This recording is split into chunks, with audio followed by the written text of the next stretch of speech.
Universidad Siglo XXI, la universidad que va contigo, presenta.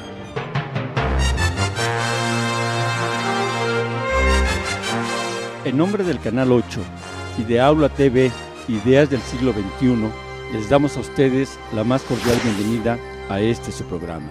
El día de hoy vamos a tratar un tema no solamente interesante, sino también trascendente para la vida de nuestro país: la educación superior, sus perspectivas, sus desafíos y sus oportunidades. Acompáñenos, vamos a tener opiniones muy valiosas de académicos vinculados al tema de la educación superior. Gracias por su compañía.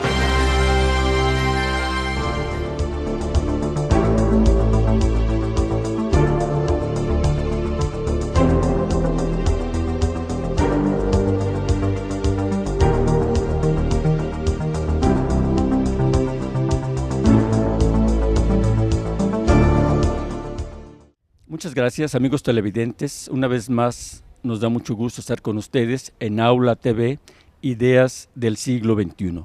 El día de hoy vamos a tener un tema por demás interesante y trascendente en la vida pública de nuestro país: la educación superior en México, sus retos y sus oportunidades. Vamos a iniciar nuestra conversación platicando con un joven académico que es producto de la educación pública de la Universidad de Guadalajara. Como estudioso en las ciencias políticas, obtuvo posteriormente su maestría en la misma disciplina y está por doctorarse en la Universidad de Nueva York, también sobre el entorno de la ciencia política, lo que lo ha llevado a estar vinculado también a la docencia. Imparte clases en la Escuela de Estudios Políticos y también forma parte del cuerpo magisterial de esta Universidad Siglo XXI. Clemente Castañeda, ¿cómo estás? Bien, muchas gracias por la invitación, Enrique, y gracias a la Universidad del Siglo XXI. Pues como ya escuchabas, el tema de hoy es por demás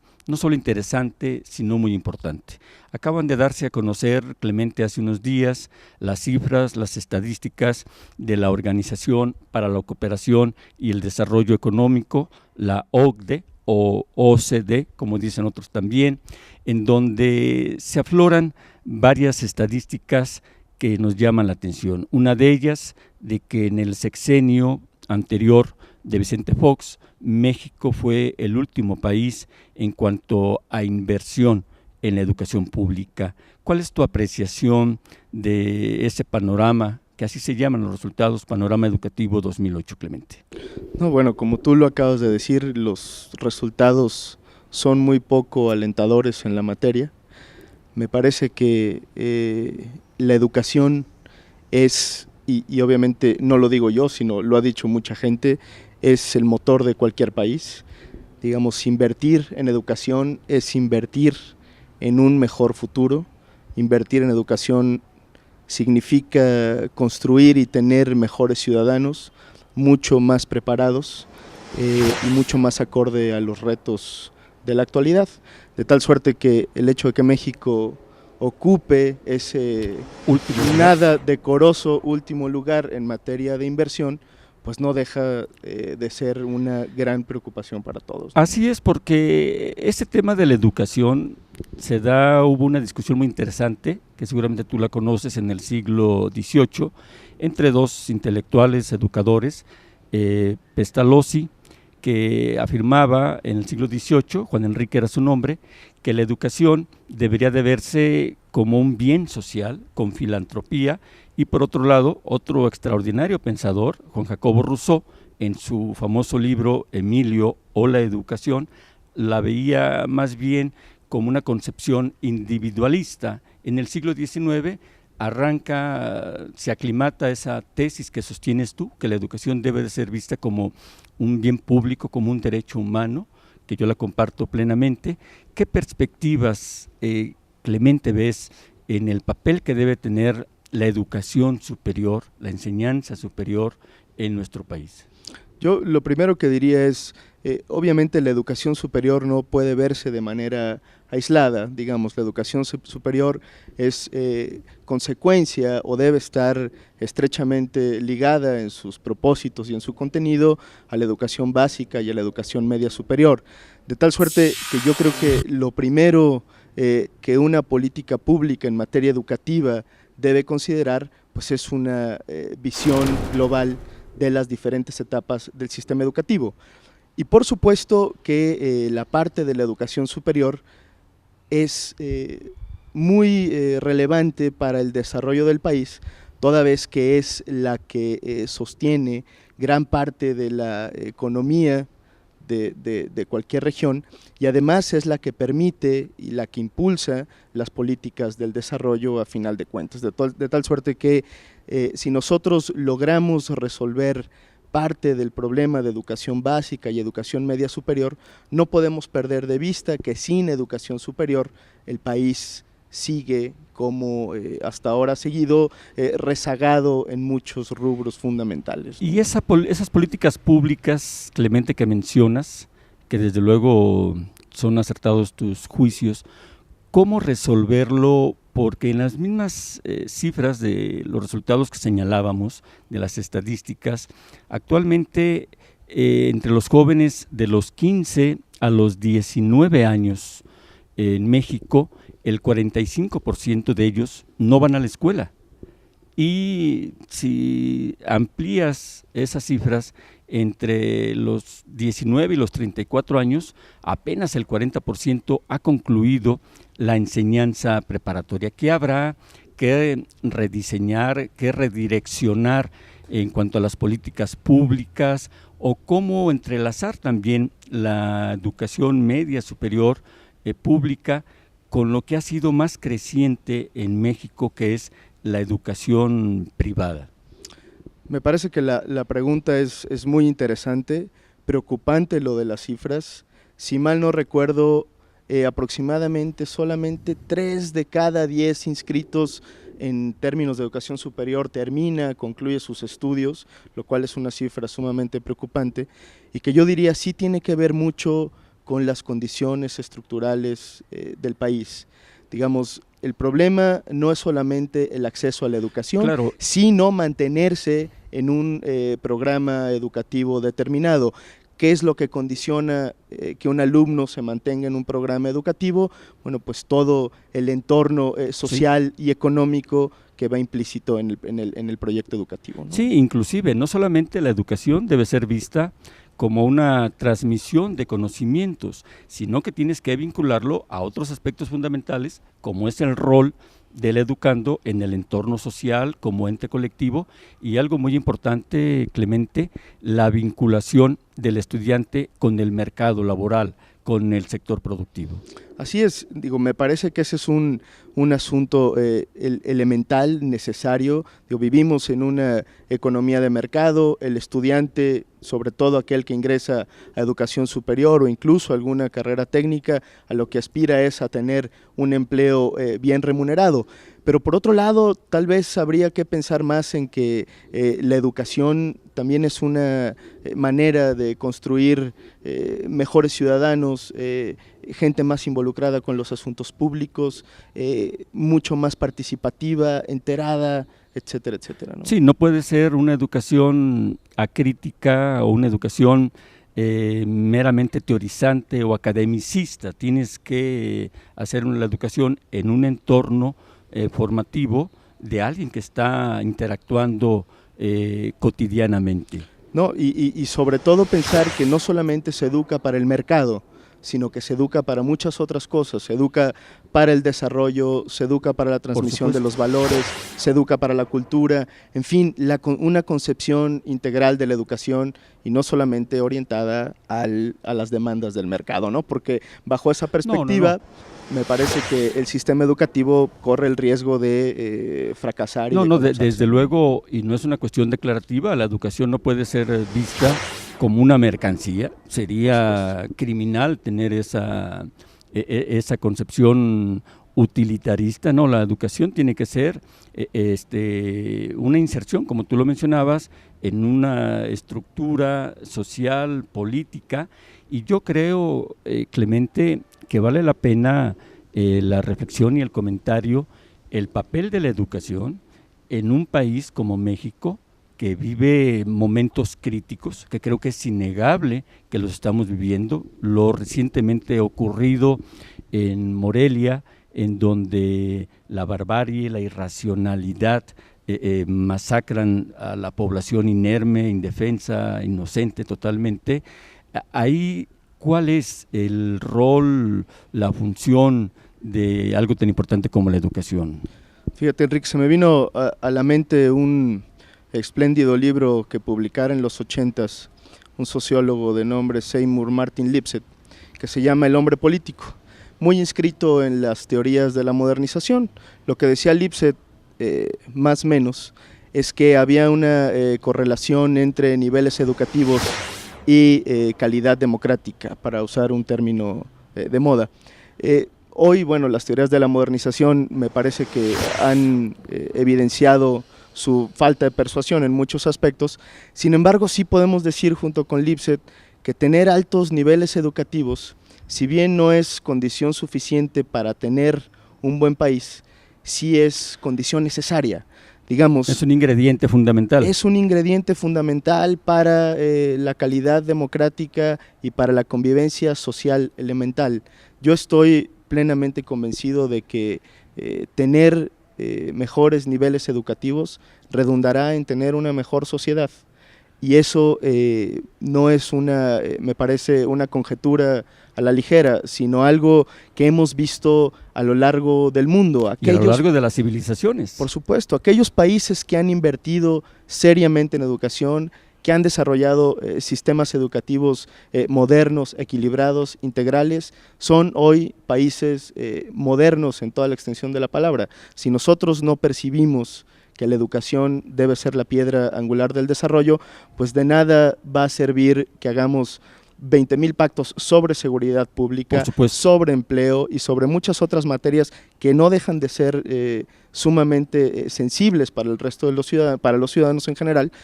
Si olvidamos el plano educativo, bueno, claro, pues no construiremos, me parece, algo muy alentador. ¿Dónde ubicas, Clemente, tú que palpas, que vives a diario la vida universitaria y que combinas la academia con el quehacer en la realidad de todos los días, los grandes retos, los grandes desafíos de la educación superior en México, en la cobertura, en la calidad, en la eficiencia? ¿Dónde ubicas tú los grandes desafíos de la educación en México?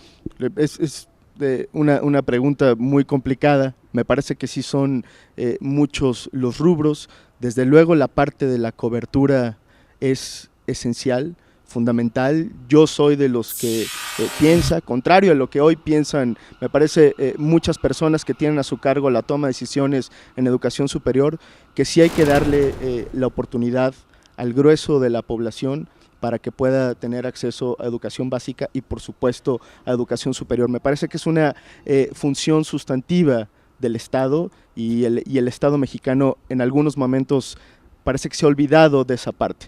Pero además de la cobertura, la calidad educativa. Digamos, si no avanzamos en calidad educativa, la cobertura podría no resolver muchos de los grandes problemas que actualmente nos aquejan. Sí, fíjate, porque las estadísticas del último ciclo en las universidades públicas, por ejemplo, en la Universidad de Guadalajara, aproximadamente 39,000 aspirantes no pudieron ingresar a sus aulas. El caso de la Universidad Nacional Autónoma de México fue más alto el porcentaje de alumnos rechazados. Eso es frustrante, es lesionar los derechos de un aspirante, pero también es imprescindible la calidad. ¿Qué hacer en ambos rubros, Clemente? Mira, y antes de contestar esta pregunta, y por lo que acabas de mencionar también la parte de la desconcentración, digamos, me parece inadmisible que en un país como el nuestro, aunque es explicable, prácticamente el 70% de la educación científica se realiza en la Universidad Nacional Autónoma de México. ¿En una sola universidad? En una sola universidad, y el resto, por supuesto, en otras entidades federativas. Pero eso es algo que la política educativa tiene que tomar en cuenta y, a mi juicio, revertir. Digamos, el centralismo tiene una explicación sociopolítica, sin embargo, en términos de el sistema educativo es fundamental pensar en la descentralización y la desconcentración del todo el sistema educativo. De la educación. Me parece que para allá habría que pensar, ¿no? El otro es, creo yo, la racionalidad con la que se aplica el gasto en educación. Así es. Digamos, los recursos que se invierten en educación, si bien es cierto no son suficientes, los pocos recursos que se invierten están mal orientados. Digamos, algo así como el 75% de lo que se invierte en educación se va a gasto corriente, sí, lo cual es una cifra sumamente escandalosa. Es decir, no se orienta el gasto a el mejoramiento del profesorado, no se orienta el gasto a investigación específica, a atención al alumno. Atención al alumno, es gasto que se va a gasto corriente, y eso nos habla de los grandes aparatos burocráticos en los que se han convertido las universidades y de la pues, poca racionalidad que existe para en el la gasto, aplicación del gasto. Sí. Clemente, pues queremos agradecerte en nombre de la Universidad Siglo XXI. Nos honra mucho a nosotros que tú formes parte de nuestra planta magisterial, y gracias por la oportunidad de conversar contigo. No, hombre, el placer es mío y muchas gracias. Pues que no, en todas las secundarias está bien la educación que nos dan, porque no siempre los maestros faltan mucho, que es lo más importante que faltan. Hay maestros que simplemente te ponen el trabajo y se salen del salón y listo, y te dejan sin revisarte y ya. Es limitado las personas que tienen acceso a estudiar libremente lo que desean, es muy limitado. Yo pienso que no más del 10% tiene acceso a la educación a como él quiere estudiar. Está muy limitado por la situación económica y la misma política educativa que hay. La política educativa no te promueve, no te motiva, ni tienes los medios para educarte como tú quisieras actualmente.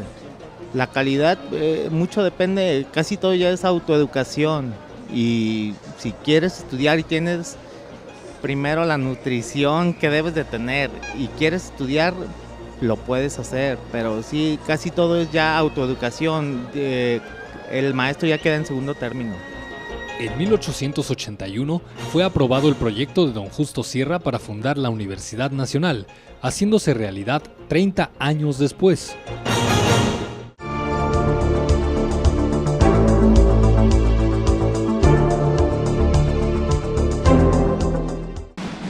Por el orgullo de ser mexicano. Suena el clarín y pasas frente a mí orgullosa y erguida. Tus colores iluminan mis ojos y tus suaves movimientos me atrapan en un instante que nunca termina. Universidad Siglo XXI te ofrece las mejores licenciaturas del mercado laboral: Derecho, Periodismo, Comercio Internacional, Administración de Empresas y 5 carreras más. Contamos con acuerdos de la Secretaría de Educación Pública. Universidad Siglo XXI, la universidad que va contigo.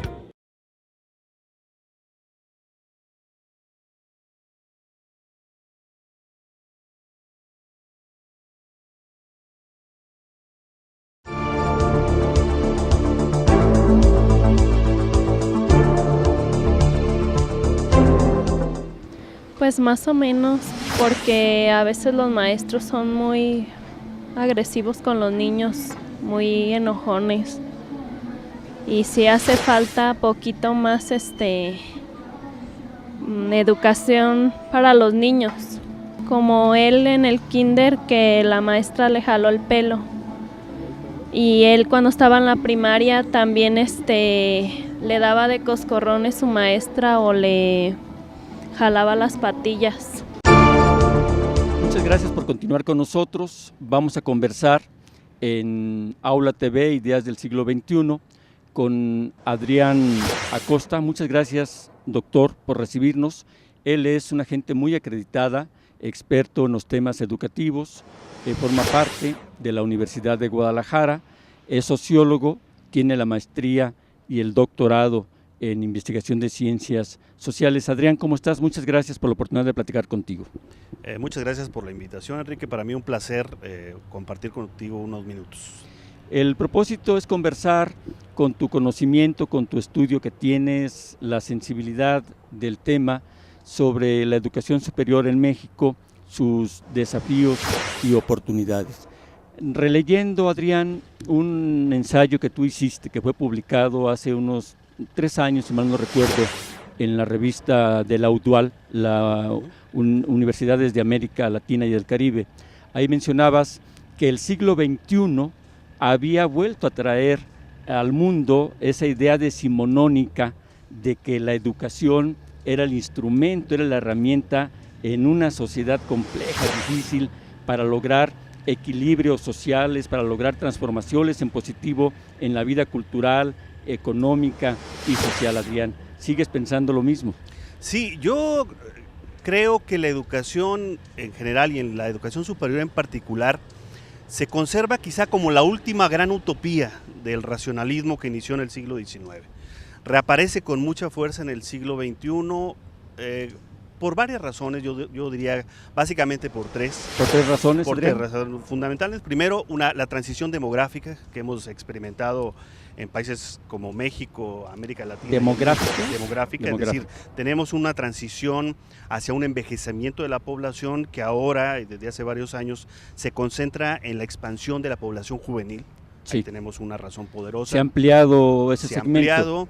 Tenemos menos niños, ahora tenemos menos viejos, menos adultos, en el futuro tendremos más adultos, pero ahora y en los próximos 10 o 15 años vamos a tener un mundo poblado por jóvenes. Entonces ahí tenemos una de las razones duras para explicar el fenómeno de la educación superior. La otra es de razones económicas. Necesitamos poblaciones más educadas, ¿no? Con mejores posibilidades de desempeñarse en un mundo más complejo, ¿no? Con mayores exigencias. A través de la información, a través del conocimiento. Efectivamente, con habilidades y destrezas que, son necesarias para enfrentar los retos tecnológicos, económicos y culturales del mundo, ¿no? Creo que ese es otro segundo motor de la expansión de la educación superior. Y un tercero que tiene que ver básicamente con necesidades de carácter político.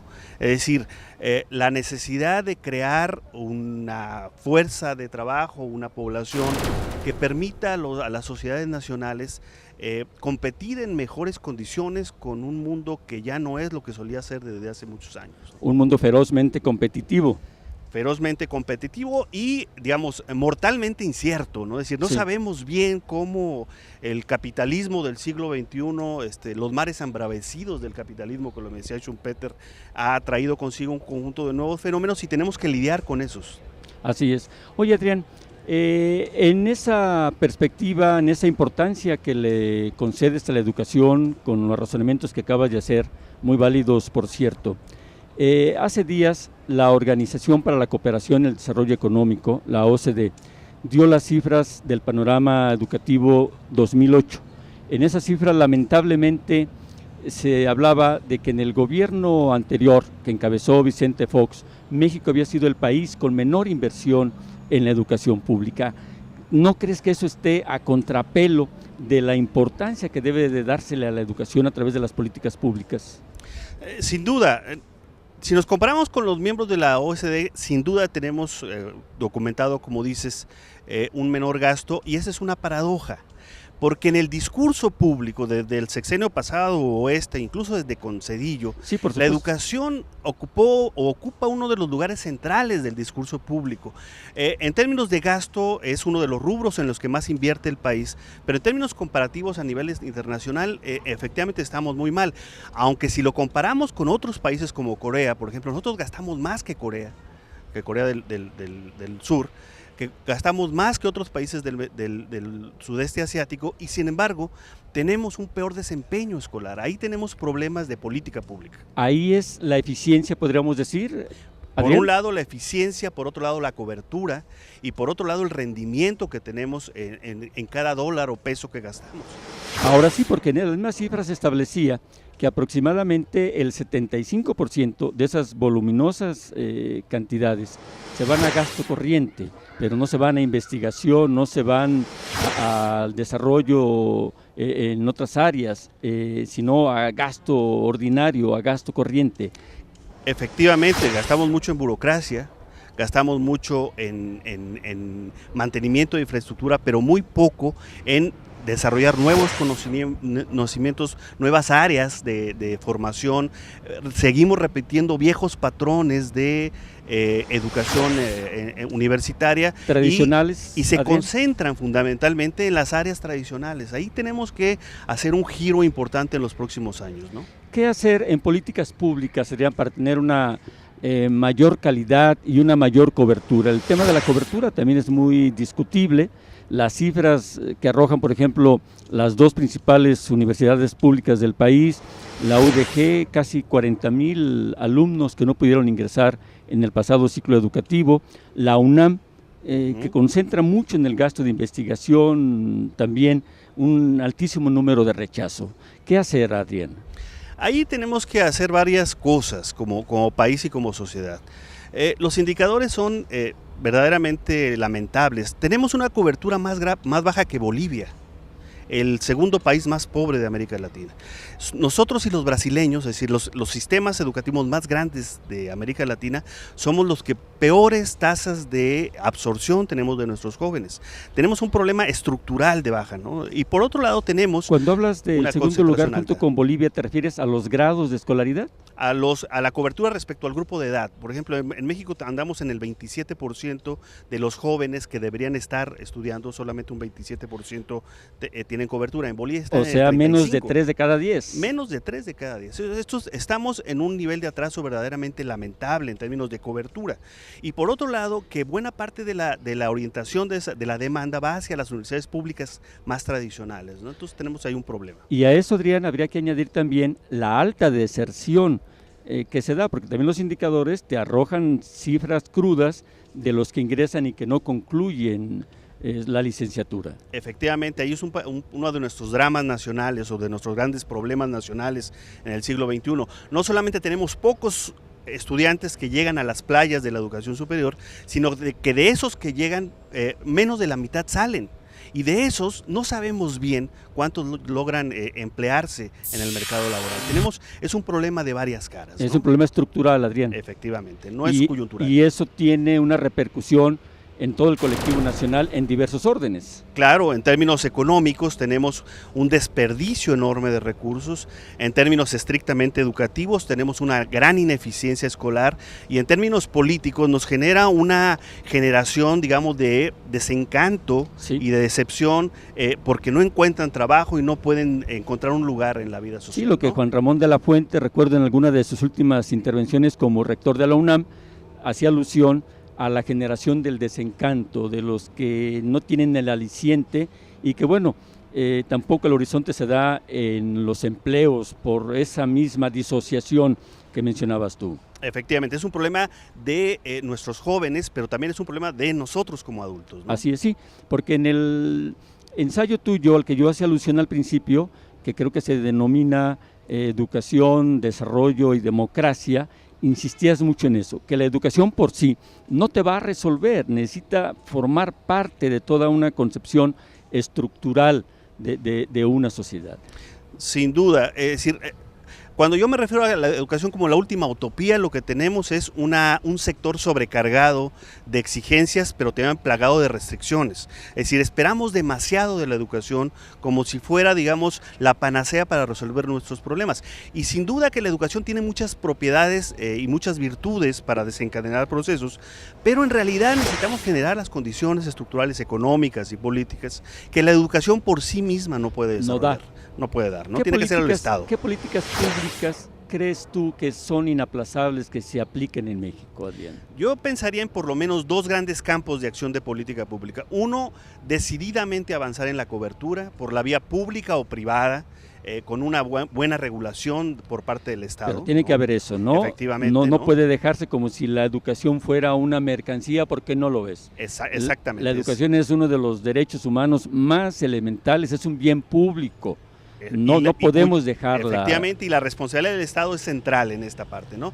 Y por otro lado, avanzar con criterios de calidad y de pertinencia social, es decir, no abandonar la educación a un crecimiento inercial, sino pensar también en generar las grandes prioridades nacionales que harían falta para encauzar el crecimiento, la cobertura hacia las áreas estratégicas del desarrollo nacional y local. O sea, es una combinación, una simbiosis entre lo cuantitativo, lo cualitativo, el direccionamiento, de acuerdo al propio modelo que tenemos como país, Adrián. Efectivamente, y aquí las universidades públicas, con todo y la autonomía, que es una de sus virtudes centrales, juegan un papel central para determinar las prioridades y el rumbo de la educación superior, ¿no? Sí, ahora, Adrián, esos son los grandes desafíos, son los grandes retos, nada fáciles, nada sencillos, las oportunidades, las nuevas tecnologías, las nuevas herramientas, cómo materializarlos en pro de la educación,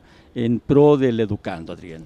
A mí me parece que la columna vertebral de nuestro sistema educativo superior debe ser el sector público, y que dentro de este sector efectivamente el uso de las herramientas y las tecnologías es indispensable. Sin embargo, habría que matizar la potencialidad, ¿no? Es decir, se supondría que las nuevas tecnologías tienen propiedades casi mágicas para transformar. Pero son, al final de cuentas, herramientas, son herramientas nada más. Efectivamente, y necesitaríamos pensar en equilibrar el uso de las nuevas tecnologías con las tradiciones educativas que las hay y que son importantes en las. Pero no hay que caer nuevamente en una utopía de pensar que la internet, las nuevas tecnologías, el acceso a más información va a resolver por sí solo el reto que tenemos. Efectivamente, si lo que vemos ahora, digamos, al desarrollo tecnológico más reciente, es que estamos teniendo un efecto de incrementar la desigualdad preexistente. Es decir, recordemos que en México el 10% de la población aproximadamente tiene acceso a las nuevas tecnologías. Tenemos un 90% de la población que no tiene acceso a ellas, y lo que estamos generando es un incremento en la desigualdad previa con las nuevas tecnologías, ¿no? Otra vez aquí tenemos un problema público y un problema del Estado. Que tenemos que acometerlo, porque no podemos ir ampliando, ensanchando esas brechas. Efectivamente, ¿no? Tenemos eso. Pues Adrián, muchas gracias por la oportunidad de conversar contigo. ¿Cuál sería, Adrián, para nuestros amigos que siguen este espacio de Aula TV, Ideas del Siglo XXI, tu conclusión? ¿Cómo miras el porvenir inmediato y a mediano plazo de la educación superior en México?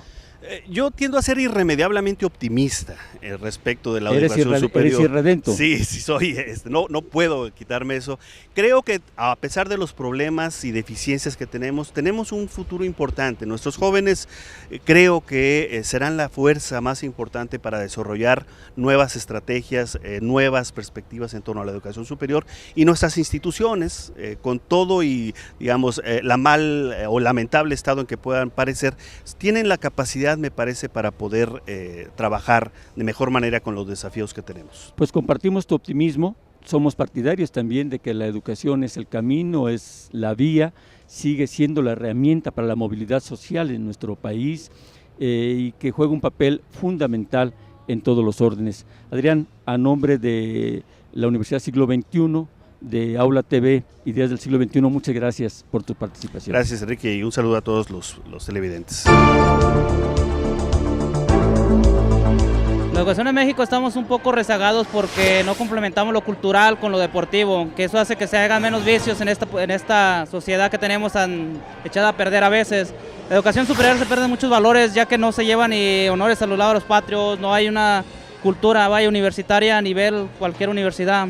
A nivel primaria, el problema es que hay maestros con doble plaza que en verdad no pueden con el paquete.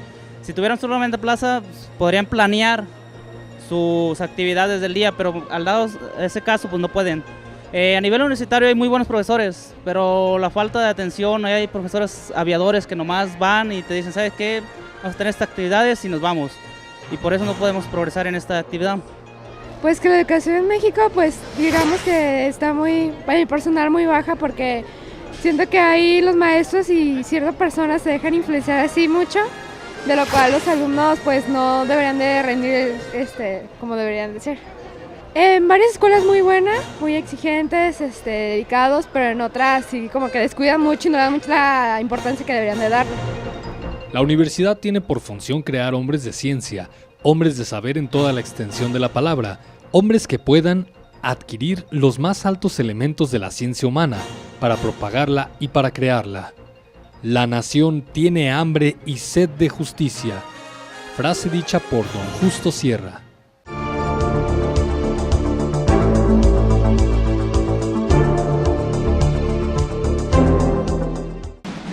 Por el orgullo de ser mexicano. Dulce patria que me viste nacer. Dulce patria que me has dado orgullo, origen y una razón de ser.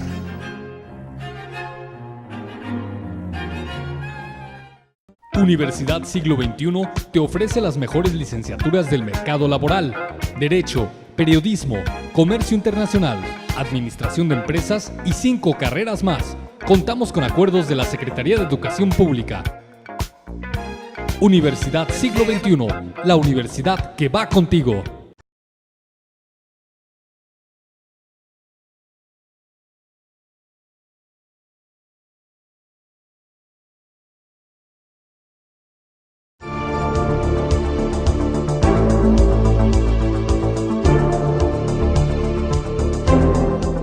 Yo soy egresado de la Universidad de Guadalajara, entré a la prepa 12.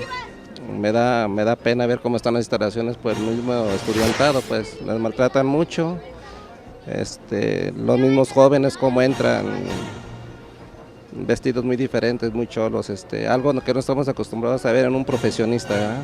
Yo creo que se ha avanzado muchísimo, pero también nos hace falta otro poquito más y cada quien en nuestras casas, en cada familia, apoyar más a nuestros hijos, no dejarles todo el trabajo también a los maestros o a las escuelas en sí, sino también a lo que viene siendo nosotros como papás, apoyar más a nuestros hijos. Yo creo que ahí es la forma de ir avanzando más y el gobierno por su parte es poner más escuelas y más lugares para las personas, porque sí, todavía quedan muchos lugares, de muchos alumnos sin lugar en las escuelas públicas.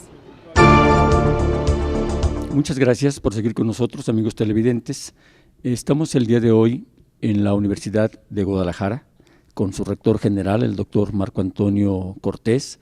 Esta, junto con la Universidad Nacional Autónoma de México, es una de las 2 universidades más importantes en el país, de universidades públicas. La Universidad de Guadalajara, ustedes lo saben, es una institución educativa bicentenaria, fundada en 1792 por un insigne humanista, Fray Antonio Alcalde, posteriormente refundada en el año de 1925, luego del proceso revolucionario, ya con el auspicio del artículo 3 constitucional por el gobernador liberal Guadalupe Zuno. Señor rector, muchas gracias por recibirnos y tener la oportunidad de platicar contigo. Al contrario, muchas gracias, Enrique, es un honor saludarte y acompañarte en tu programa. Gracias. Como hemos venido conversando, nuestro tema es de la mayor relevancia e importancia.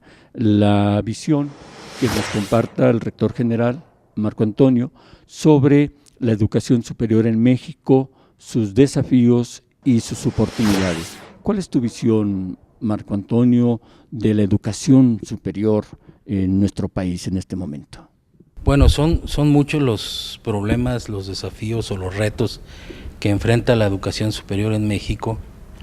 Es una problemática incluso que se ha venido acumulando con el tiempo, pero yo creo que el problema más importante en la actualidad que habría que dimensionar por las características de la evolución sociodemográfica en el país, creo yo que es el de la matrícula.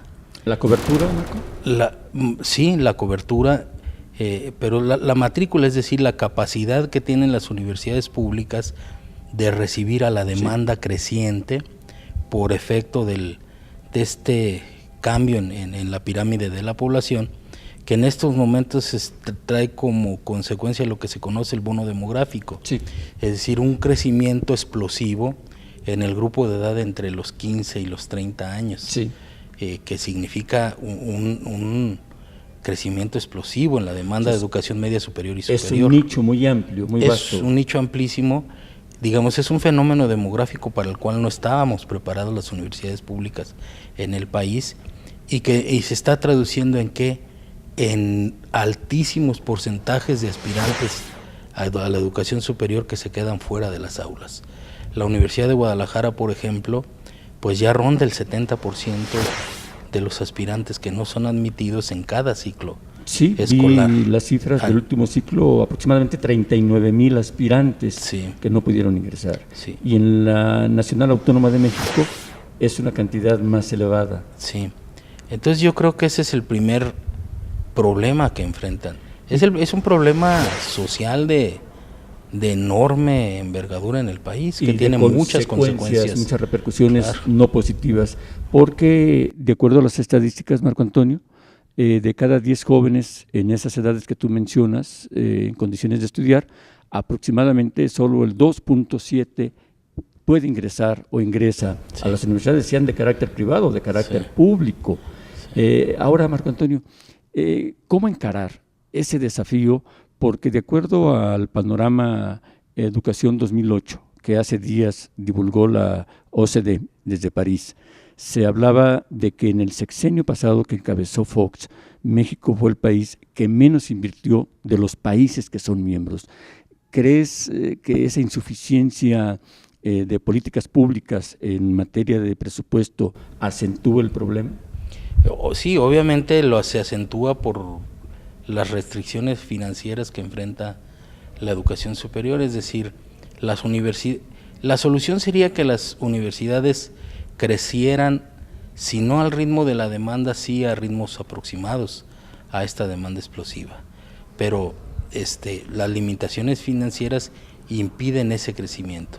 Ahora, las universidades pudieran ampliar su cobertura, ampliar el ingreso de nuevos estudiantes, pero el problema es que se enfrentaría una situación muy delicada que amenazaría la calidad de la enseñanza en educación superior. Y sería muy grave porque gran parte del presupuesto federal, sobre todo, depende de indicadores de calidad. Las universidades públicas tienen un irreductible que más o menos les da para cubrir sus necesidades más perentorias básicas, pero el resto de los ingresos dependen de la capacidad de competir por esos rubros presupuestales y de acuerdo a los niveles de calidad o indicadores de calidad que cada una de las instituciones muestra frente a la Secretaría de Educación Pública. Ahora, creo que también es un problema efectivamente que independientemente de la cuestión financiera, pues sí las universidades tienen que evitar caer en lo que aconteció ya en décadas pasadas, de que la masificación redundó en un declive de la calidad de la enseñanza, de la formación de profesionistas. Tienes que encontrar una armonización en cómo dar respuesta a la demanda, pero manteniendo también estándares de calidad. Y estándares de calidad aceptables. Con los indicadores. Con los indicadores, porque, bueno, los que tenemos no nos dan para competir a nivel internacional. La única universidad que tiene más o menos presencia es la Universidad Nacional Autónoma de México, pero hay que recordar que un número abrumador de universidades públicas están en los estados, son universidades que están fuera de la capital del país, y es un sistema de universidades que no ha tenido las oportunidades de desarrollo del Politécnico, de la UNAM o de la Universidad Autónoma Metropolitana, ¿no? Aunque ya se les está alcanzando en los estándares de calidad. La Universidad de Guadalajara ya está incluso por encima de la UNAM en algunos rubros, en algunos indicadores. Inclusive, Marco, en materia de recursos para tareas de investigación, desarrollo tecnológico, la UNAM concentra casi el 70% del gasto público en estos renglones. Sí. Pero fíjate, Enrique, también hay que considerar, o sea, el problema de la matrícula y el problema de la calidad y el problema del financiamiento finalmente se resumen en la función esencial que el artículo 3º constitucional le otorga a las instituciones públicas de educación, que aparte de lo de formar una sociedad democrática, tolerante, abierta. El razonamiento decimonónico de que la universidad debería de hacer ese papel de atemperar desequilibrios sociales, fomentar ciudadanos en positivo para la colectividad, Marco Antonio. Sí, y tú lo dijiste, son un instrumento de justicia social. Claro. Entonces, hay que conjugar muy bien la matrícula, el ingreso, con los estándares de calidad, en aras de darle oportunidades a los egresados de efectivamente cumplir con la función de justicia social. ¿Por qué? Porque los egresados van y compiten con egresados de universidades privadas, con egresados de otras instituciones de educación superior. Entonces, la calidad es básica para esta función de justicia social. Es fundamental, ¿no? Sí. Porque yo creo que la universidad, Marco Antonio, la educación, de ninguna manera puede considerarse como una mercancía. Al contrario, la educación es un derecho humano fundamental en la vida del hombre y es un bien público. Y por eso también la universidad no es solamente transmitir informaciones, formar gentes, inclusive la vinculación al mercado laboral. Claro. Sí, hay que recordar que las sociedades modernas son sociedades de productores y consumidores, pero ante todo son sociedades de ciudadanos. Entonces las universidades tienen que formar ciudadanos cabales, porque también del nivel de ciudadanía depende dependen los niveles de desarrollo económico, dependen los niveles de desarrollo político democrático, pues por la razón básica de que la educación es el fundamento de una vida social moderna, una vida social con capacidad de progreso constante, ¿no? Así es, y la educación, ya desde, recuerdo aquella discusión que se dio en el siglo XVIII, o puntos de vista encontrados entre este educador suizo Pestalozzi, donde hablaba ya de una educación con un sentido social, con filantropía, se decía en ese momento, y la visión de Juan Jacobo Rousseau en su obra La educación, Emilio o la educación, con una concepción individualista. Sí, yo creo que esa es la ruta que se tiene que dar y el papel a jugar por las universidades. Ahora, Marco Antonio, ¿cómo visualizas tú el aprovechamiento de las nuevas herramientas, las nuevas tecnologías en el sector de la educación superior? Bueno, son fundamentales. Facilitan el aprendizaje en los espacios internos de la universidad, pero son muy importantes porque le permiten a la universidad pública meterse de lleno al fenómeno de la época, que es el de la globalización. La dimensión internacional es ahora fundamental en la formación universitaria, a través de todas las herramientas que existen, internet, etcétera. Ahora, gracias a todos estos instrumentos, tenemos la posibilidad de conferencias en línea, claro, de cualquier parte del mundo. Todas las herramientas informáticas pues son importantísimas para el aprendizaje, porque te pongo un ejemplo. Yo recuerdo que para conseguir un artículo en una investigación que yo necesitaba, me tardé 2 años para conseguirlo, me lo tuvieron que fotocopiar de una biblioteca en Nueva York, luego traérmelo, y ahora no, ahora me meto a internet, tecleo el nombre del artículo y me aparece en la revista que fue publicado. Yo a lo mejor solamente necesito pagar por el artículo, lo imprimo y en 5 minutos ya tengo el artículo. Inclusive, ¿no? Marco, algo que la Universidad de Guadalajara ya está llevando a la práctica, la virtualidad de la educación. Exactamente.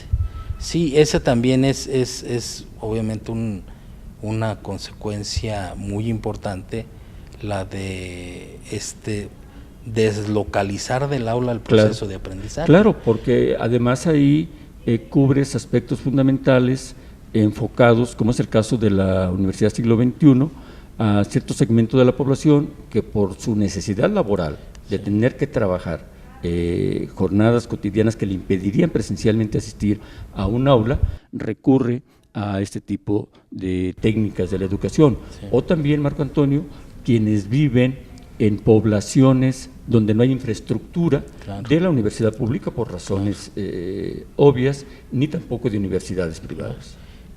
La Universidad de Guadalajara, de hecho, tiene un programa que se llama Casas Universitarias, que son grupos de aprendizaje apoyados por internet, ¿no? Sí. Pero yo creo que ahorita lo que se está desarrollando mucho es la movilidad de estudiantes y profesores a nivel internacional. Que es otra fase, otra fase de la educación. Pero yo creo que todo eso se puede complementar muy bien con la configuración de aulas virtuales, en las que participen estudiantes de una universidad de Estados Unidos, de una universidad europea, de una universidad asiática, con universidades, con alumnos de nuestras universidades, con profesores de cualquiera de estas universidades en esas aulas virtuales. Es decir, las posibilidades que ofrecen las modernas tecnologías de la información pues son infinitas, ¿no? Así es. Marco Antonio, como rector general de la Universidad de Guadalajara, ¿ves con pesimismo, con optimismo las perspectivas de la educación superior en México?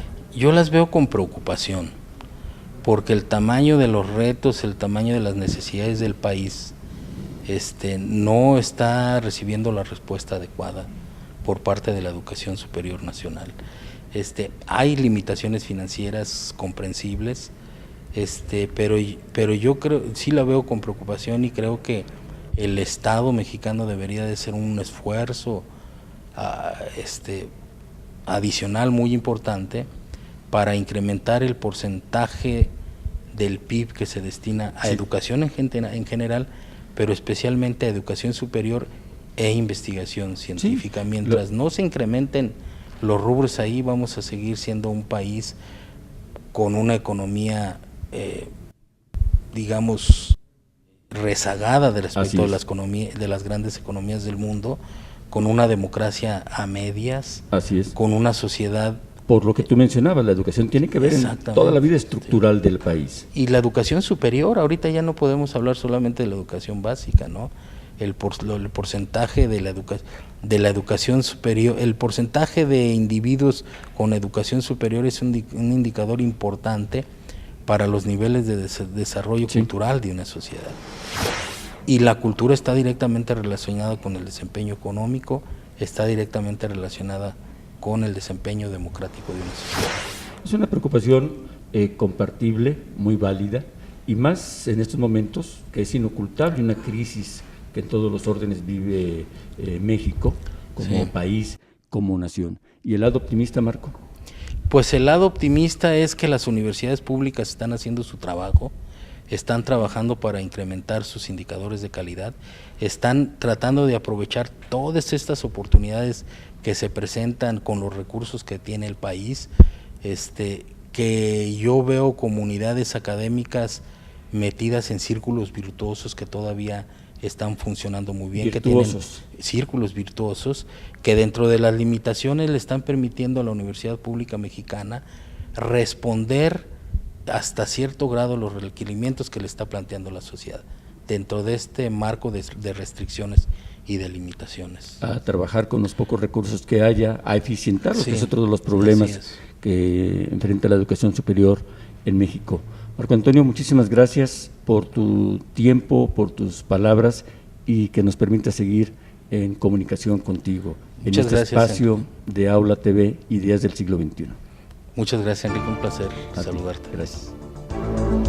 En nombre de la Universidad Siglo XXI, Les doy las gracias a todos ustedes por habernos acompañado en esta travesía, donde han escuchado ustedes las opiniones de nuestros invitados, el doctor Clemente Castañeda, el doctor Adrián Acosta y el rector general de la Universidad de Guadalajara, el doctor Marco Antonio Cortés Guardado. Muchas gracias y esperamos seguir contando con su preferencia.